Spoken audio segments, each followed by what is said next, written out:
Hello, friends. I'm here with my friend, real estate commercial broker, Ernest Ochoa. Ernest, how are you? All right, yourself? Good. We got a lot of questions from residential brokers and clients as well regarding the flipping and the financing about this type of properties. So today we're going to talk about financing, Ernest. Give us a real life example on a real life situation of one of your clients about the financing for their properties. Sure. Typically, depending the type of property that the investor is investing in, any given bank is going to require anywhere between 35 to 50% down as a down payment for that particular asset or client, and that's what you're dealing with. I haven't seen cases for 20% down, and I heard a lot of the lenders they say that they can do 20% down, but I haven't seen it. I have been in the business for 29 years.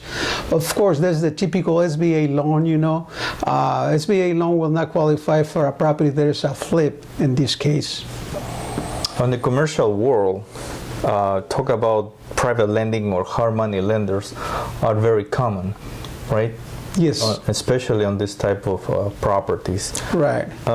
I understand that you represent lenders in order to foreclose their properties, what is called REOs.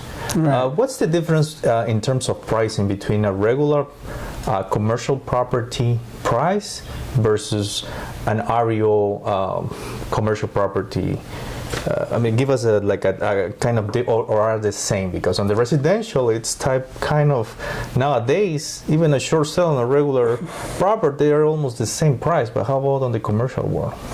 Well, an REO might be a little different than the typical sale in the marketplace, because the REO, you have to know or remember that when the banks or the investors takes back the property, they don't know what condition the property is. Remember, an REO is a property they repo from a client. The client might have destroyed the property might need work, that might be a good flipper. And the price might be low. It typically will not be a market price, like the typical sale. Let's compare a warehouse with another warehouse that a owner user is selling. That will be a market price, what it's calling for, because it has a tenant or owner in place that is producing something, that is gaining something out of the property, the location, where an REO is going to be a vacant property most of the time. 99% of the time, the REO is going to be vacant. Probably needed some kind of work, sometimes a lot of work, because I've been dealing with REOs for a few years now, and my experience is that they're below market price. If somebody wants to get into that part of the investment in the commercial side, REOs that need work and the bank is ready to get rid of it, you might be earning 20 to 30, 40%, up to 50% in your money. You just have to know your market and have to go and advise your clients if it is a good deal or not. Most of the time, I will say 99% of the time, those are good investments. How do you deal with, as you mentioned, this type of properties? They are not producing any income at all. They used to produce, but not anymore. And from our understanding, a commercial property is the value of the commercial property is based on the income of that property. How you deal with that? Well, yeah, you're absolutely right. Commercial real estate is based on a profit and loss statement. At the end of the day, what we're looking at, we as brokers, we need to know what is producing, and we call it cap rate. There's a cap rate for that building, the actual cap rate that is producing at that moment, but also there has to be a cap rate for the neighborhood where that asset is in particular.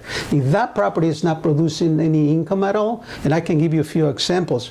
If that property is not producing income at all, we do what we call a projected income or pro forma income rate to come up with a price that is for that particular asset in that particular city, in that particular area.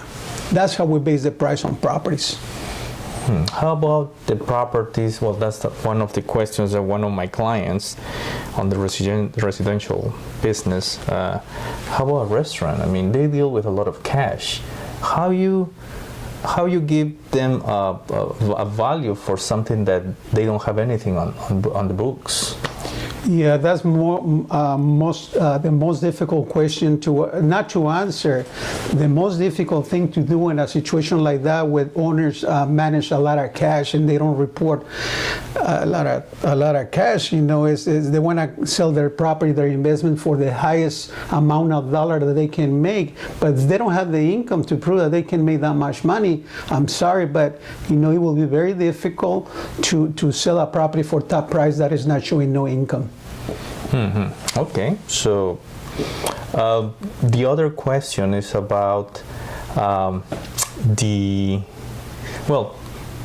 one of my clients requests us to give us a real life example. For example, you mentioned me the other day that you make a client change his mind.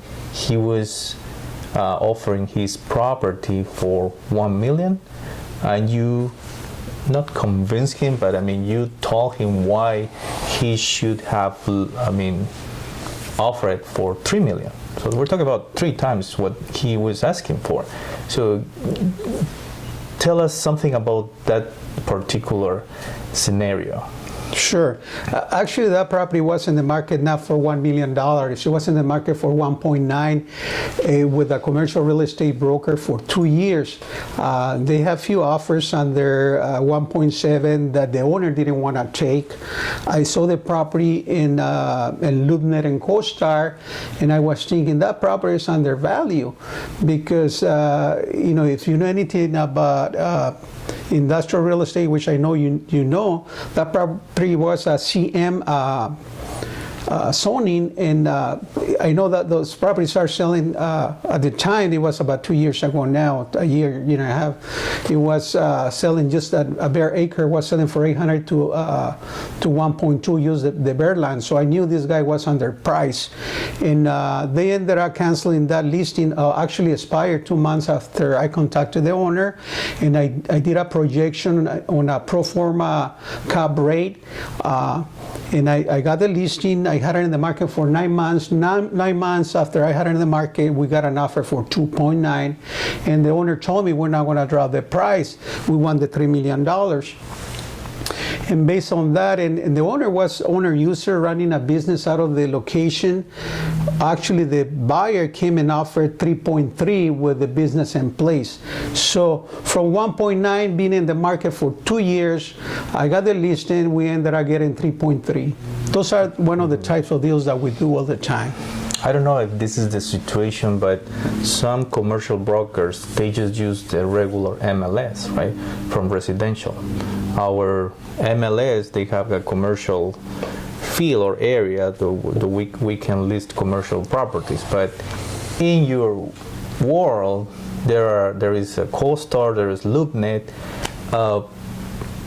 Give us the pros that you as a commercial broker, you have access to this type of database listings versus the regular MLS from the single family home, or from the regular listings there. Right. The MLS is a real good tool to use when you're selling residential real estate, but there's no comparison if you want to use LoopNet and CoStar, which are the mother of all websites for commercial real estate brokers. And the regular MLS, residential MLS, you might have maybe 3,000-4,000 units or properties that are selling in the commercial marketplace. But if you look into LoopNet and CoStar, you're going to have thousands. You're going to have 25, 50, 100,000 properties you can look at, not only in the city that you're located, but all over the states.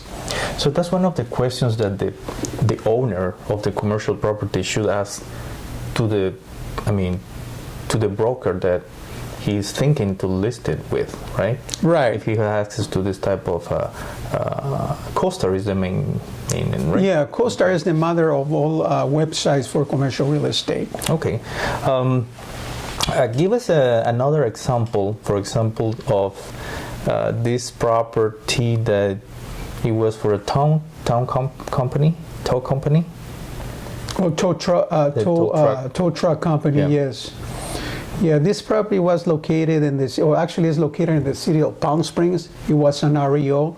If I remember well, we sold it about 2 years ago. It was an REO. I think it was maybe 3.5 acres, 4 acres.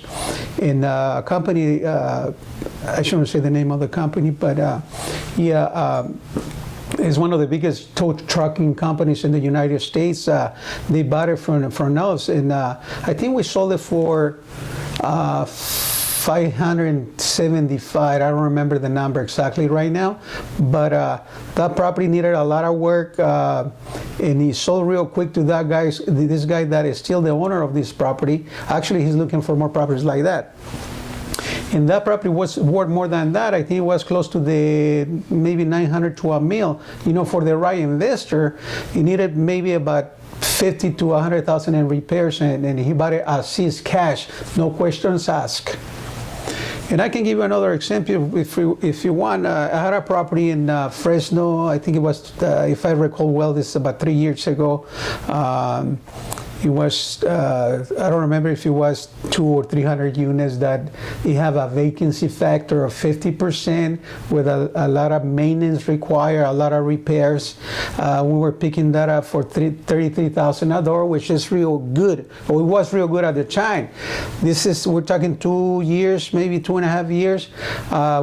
We ended up not getting it for XY reason, but that property right now is not less than $70,000 to $80,000 per door. So the investor that bought it, he doubled his money right now. Mm-hmm. Well, that's flipping, right? That's flipping. And you can see properties like that all the time, you know. And it's just a matter to keep an eye on the market and see what's going on. If you know your marketplace, and if your knowledge is in one particular asset, that's good. If you have a lot of more knowledge in different assets, that's even better. But here we are to serve you or your investors and trying to get ahead of the ball game. You know, whoever knows how to play the game better is the one that is going to the Super Bowl, right? Right. Victor, we're running a little bit out of time, and Yeah. I think thank you so much for your time. But friends, call us. You'll see our phone number and email, mine and Victor's, 909-559-4764, Ernest at OchoaCommercialGroup.com. Victor?